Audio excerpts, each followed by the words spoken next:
जय जलाराम बापा। नमस्कार साथियों, मैं हूं दिनेश ठक्कर बापा और आप देख रहे हैं AM/PM टाइम्स। साथियों, आप सभी से निवेदन है कि कृपया कर इस चैनल को सब्सक्राइब कर लेवें। जो साथी आज पहली बार पधारे हैं उनसे भी मेरा आग्रह है कि वे इसे सब्सक्राइब कर लेवें।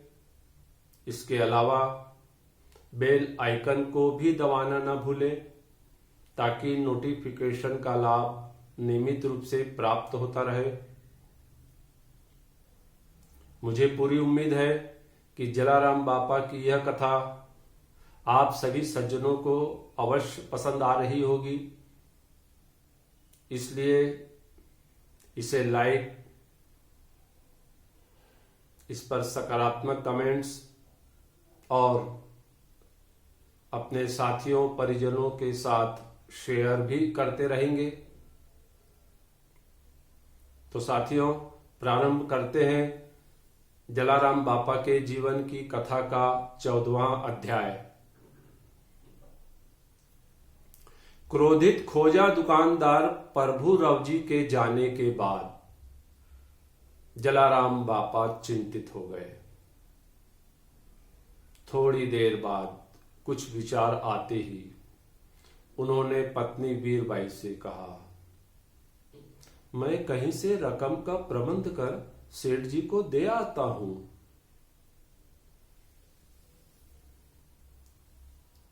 फिर वे सिर पर पगड़ी बांधकर बाजार की तरफ चल पड़े। आज का दिन शायद उनके लिए प्रतिकूल था। बाजार में जब उन्होंने अपने जान पहचान के कुछ व्यापारियों से रकम उधार मांगी तो सब ने ना नुकुर करते हुए हाथ खड़े कर दिए।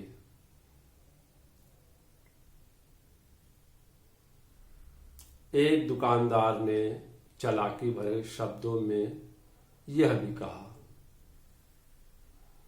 आप 5 मिनट देर से आए हैं। बाजू के गांव का एक थोक व्यापारी अपना बकाया लेकर चला गया है, अन्यथा मैं आपको निराश नहीं करता। जलाराम बापा यह सुनकर सोच में डूब गए। पत्नी वीरबाई के पास अब कोई गहने भी नहीं बचे थे जिसे बेचकर वे उधारी चुकता करते। फिर एकाएक उन्होंने वीरपुर के जागीरदार की याद आई। वे तेजी से उनकी हवेली की तरफ चल पड़े। भरी दोपहरी का समय था, लू चल रही थी। ऐसे वक्त पसीने से तरबतर भक्त जलाराम को आया देख हवेली के पहरेदार ने प्रणाम करते हुए पूछा, भगत राम राम, आपने यहां आने की कैसे तकलीफ की? जलाराम बापा ने कहा, दरबान भाई, मुझे साहेब से मिलना है, उन तक मेरा संदेश पहुंचा दीजिए। फिर पहरेदार अंदर गया और जागीरदार का अभिवादन करते हुए उनको संदेश दिया। महाराज श्री, आपसे मिलने भगत जलाराम आए हैं। यह सुनकर जागीरदार चौंक उठे। वे बोले, क्या भगत जलाराम आए हैं? अवश्य कोई गंभीर बात होगी। इतना कहकर वे स्वयं जलाराम बापा का स्वागत करने दौड़ पड़े।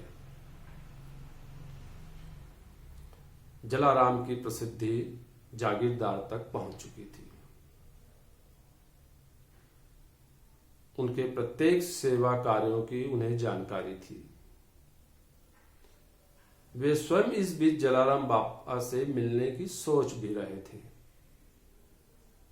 लेकिन आज तो खुद जलाराम बापा के पधारने से वे प्रसन्न हो गए। हवेली के द्वार पर आकर जागीरदार ने जलाराम बापा को प्रणाम किया। उनका स्वागत करते हुए कहा, भक्तराज पधारिए, आज आपके आगमन से यह हवेली तो पवित्र हो गई है। हमारा सौभाग्य है जो आपके दर्शन हुए। फिर जलाराम बापा ने भी हाथ जोड़कर विनम्रता से कहा, महाराज साहेब, आपसे कुछ सहायता चाहिए।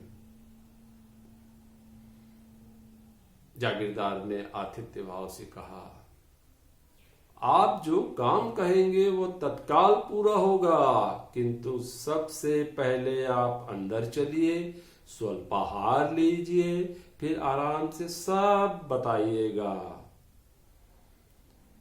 जलाराम बापा ने कहा, साहेब क्षमा करें, आज यह सब संभव नहीं है।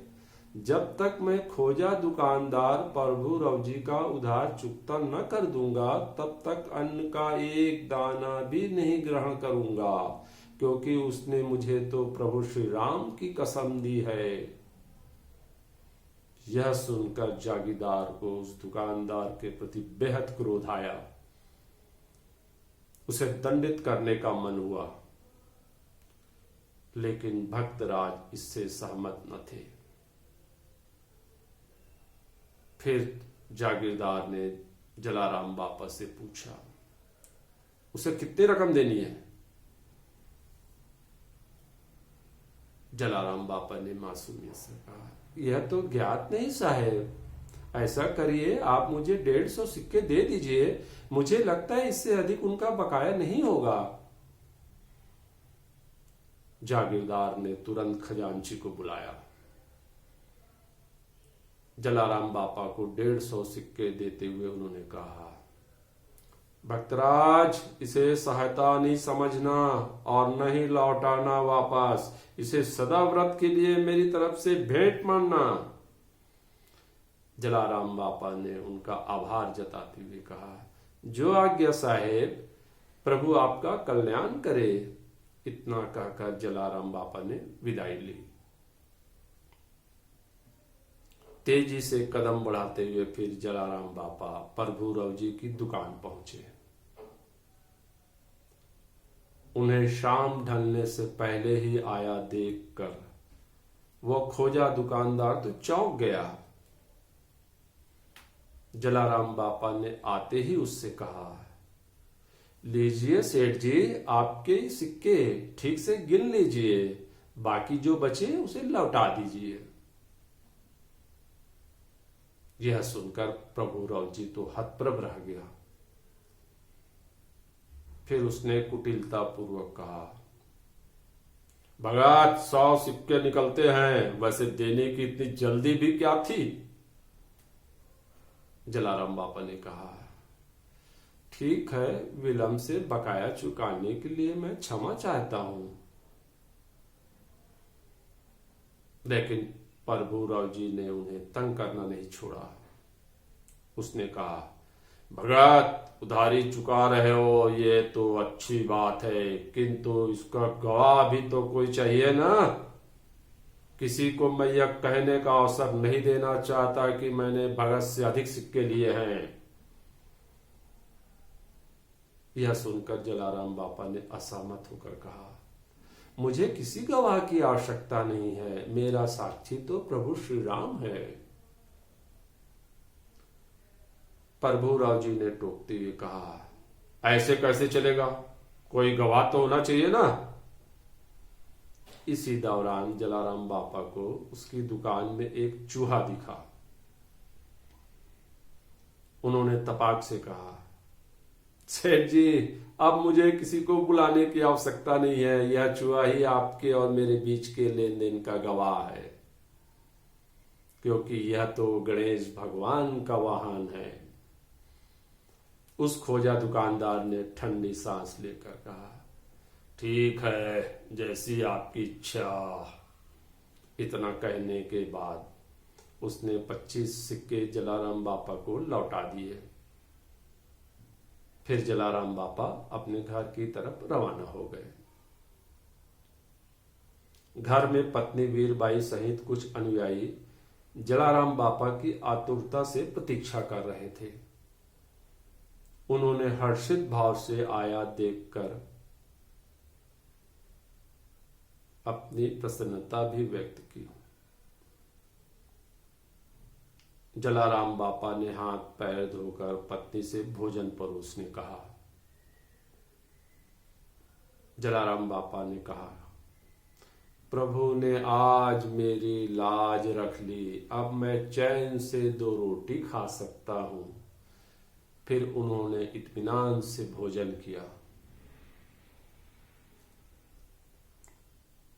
यह तो सच ही कहा गया है कि प्रभु भक्त को अनावश्यक परेशान करने वाला कभी न कभी खुद भी परेशान होता ही है। ऊपर वाला उसे सबक सिखाता ही है। जलाराम बापा को नाहक तंग करने वाले उस खोजा दुकानदार प्रभुराव जी को भी ऊपर वाले ने अच्छा सबक सिखाया।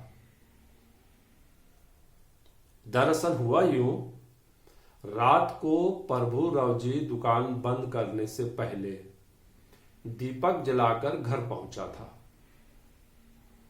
अभी वह भोजन करने बैठा ही था कि बाजार का एक दुकानदार हांफते हुए आया और सूचना देते हुए कहा, जल्दी चलो, आपकी दुकान में आग लग गई है। प्रभुराव जी यह सुनकर तो हड़बड़ाकर खड़ा हो गया। खाने की थाली छोड़कर वो दौड़ पड़ा दुकान की तरफ। यह भी एक अजीब संयोग रहा। जलाराम बापा को भी उसने इसी तरह भोजन छोड़ने को विवश किया था। पसीने से लथपथ प्रभुराव जी जब अपनी दुकान के नजदीक पहुंचा तो उसने देखा आग भड़की हुई थी। आसपास के कुछ लोग बाल्टी में पानी भरकर तो कुछ लोग रेत फेंककर आग बुझाने का प्रयास कर रहे थे। यह सब देखकर प्रभुराव जी रुआंसा हो गया। उसे आत्मग्लानि हुई। सहयोगियों से उसने रोते हुए कहा,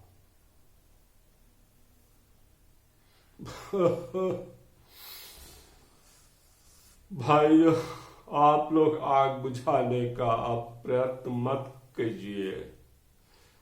यह मेरी करतूतों का ही परिणाम है। मैंने भगत जलाराम का मन दुखाया है, इसी की मुझे सजा मिली है। उसके प्रायश्चित करते ही भड़की आग एकाएक बुझ गई। प्रभुराव जी ने देखा दुकान के बीचों बीच दीपक की जलती हुई बाती रखी थी। शायद उसी गवाह चूहे ने इसे अंजाम दिया था।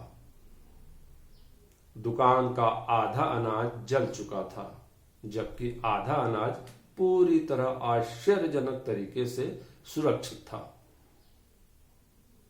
यह नजारा देखकर प्रभुराव जी और आसपास के लोग भी दंग रह गए। उधर जलाराम बापा के आंगन में भजन कीर्तन चरमोत्कर्ष पर था। तो साथियों, अगले अध्याय में फिर मुलाकात होगी। जय जलाराम बापा।